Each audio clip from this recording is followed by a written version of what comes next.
Okay, so good afternoon. Today I'll be presenting our work on leadership efficacy. So leadership, and particularly leadership efficacy, is a crucial topic to understand teams, clubs, and athlete success.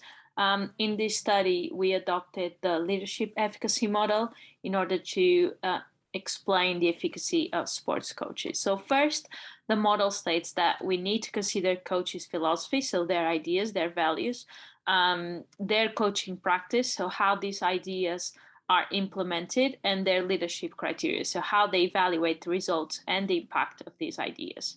And according to this model, we need to consider this at the conceptual level, so how coaches think this should happen, but also at the practical level, so how this is actually implemented in every day in practice sessions. And according to the model, leadership efficacy increases when there is congruency between the conceptual cycle and the practical cycle. So the closest the conceptual and the practical cycle are, the higher the leadership efficacy. And that's the first thing we tested.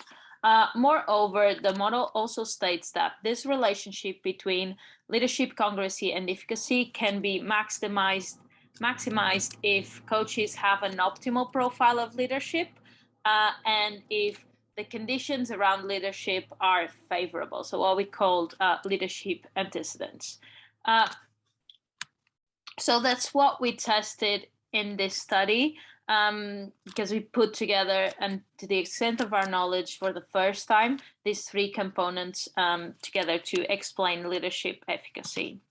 So in terms of study, we contacted five clubs. We had 5 different teams, a total of 92 football athletes and their respective 5 coaches.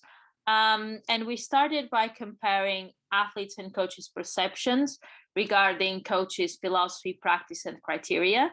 And from the perspective of athletes, coaches need to increase and to be more explicit about their philosophy, about their practice, and about their criteria. And interestingly, coaches agree with them. So they agree they need to improve practice and criteria, but they are quite confident that the way they communicate their philosophy. So this may occur because coaches do actually have a lot more training and a lot more information on how to set a positive philosophy rather than how to translate that into practice and how to evaluate it.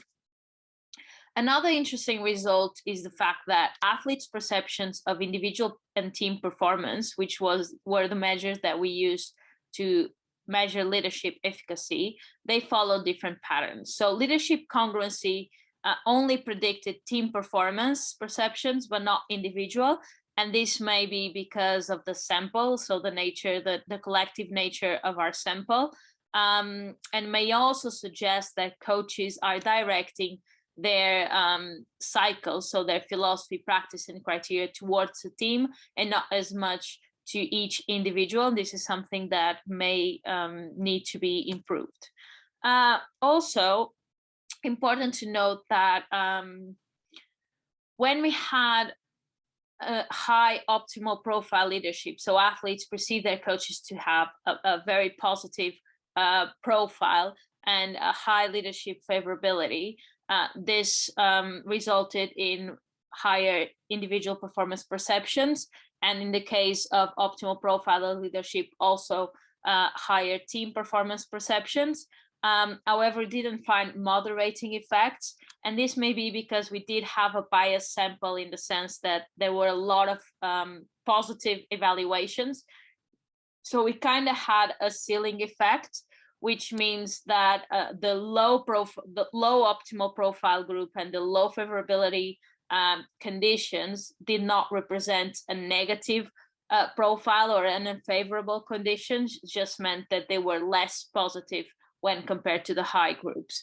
So regardless, some important aspects need to be translated into coaching practice. So first, the study showed that assuming an optimal profile of leadership when communicating to athletes increase their individual and team performance perceptions, and also that this optimal leadership profile is important to implement the leadership cycle. So coaches should invest in these behaviors and adapt their cycles and their styles to the specificities of their own characteristics, their team members, and the context.